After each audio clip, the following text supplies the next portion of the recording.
One thing you haven't been talking about, eminent domain. What do you think of eminent domain? Well, I think eminent domain is wonderful if you're building a highway and you need to build, as an example, a highway and you're going to be blocked by a holdout, or in some cases it's a holdout. Just so you understand, nobody knows this better than I do because I built a lot of buildings in Manhattan, and you'll have 12 sites and you'll get 11 and you'll have the one holdout and you end up building around them and everything else. Okay, so I know it better than anybody. But when you're building a road, when you're building a highway, when you're building something, you can't have a holdout. You have to make our country work. So eminent domain for that is good. I think eminent domain for massive projects, for instance, you're going to create thousands of jobs and you have somebody that's in the way and you pay that person far more. Don't forget, eminent domain, they get a lot of money. And you need a house in a certain location because you're going to build this massive development that's going to employ thousands of people, or you're going to build a factory that without this little house, you can't build the factory. I think eminent domain is fine. Now, the Club for Growth doesn't like it because of me. They came to my office right upstairs. They said, would you give us $1 million? They put it in writing. But back to the issue. Well, you said in but 2005, you said you agree with the Kelo case in the U.S. Supreme Court 100%. And that basically upholds eminent domain. If eminent domain, number one, a person has a house and they end up getting much more than the house is ever worth. You know, eminent domain is not like they take your house. You know, these people, because they're not very smart people, the Club for Growth people, and actually, I don't want to use the word extortion, but pretty close. They came up, they wanted $1 million, they would have been one. Well, other candidates are now using and talking about the issue. But think about it, think about it. They come up, they ask me for $1 million. I say, $1 million for what? Never even heard of the Club for Growth until 6 months ago. Yeah. I mean, you want $1 million. Club for Growth aside. No, Let's but listen. Yeah, but this is one of the points they make. They ask for $1 million. I say no. Then they come out against me. They take some ads. Okay, big deal. Didn't have any impact at all.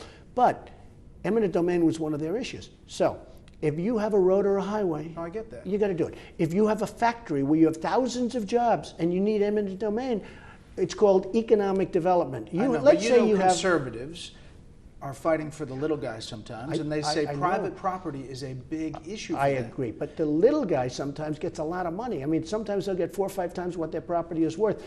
And now you're employing thousands of people, and you're able to build a factory. You're able to build an Apple computer center where thousands of people are going to work. Now, you can do that, or you can say, well, no, let the man have his house. Now, just so you understand, you're not taking the house. You're taking the house and paying much more. No, you're paying much more than it's worth. Even if they don't want to sell. Even if they don't want to sell, you're taking a payment. Now, it depends on what. If it's to build another house for somebody else who has more money, absolutely not. All right. If it's to do something. This is the last question I want to ask about this. But you Bret, have it's important. specific examples in your past. And this Vera Koking, this lady who wouldn't sell next to the casino. She made a terrible mistake. And you negotiated with her. She gave her $1 million I had a hotel offer. in Atlantic City, a city where I did really great. I made a lot of money, and then I got out 7 years ago. Great timing. I'm very proud of myself, and so is the business community. My timing was great. I don't get credit for that, but my timing was great. But we had a case where I was going to expand a hotel, put in thousands of rooms. I had the one house in the way. We would have had probably 1,400 employees. That's employees getting jobs. She was offered 4, 5, 6 times what her house was worth. Eventually, we couldn't do it because one court ruled against it. And I said, okay, that's okay. I'm not going to do it. So I didn't build a hotel, which was a great thing. She saved me a fortune. I didn't build a hotel in Atlantic City, which is dying, okay? I should send her a letter. I mean, honestly.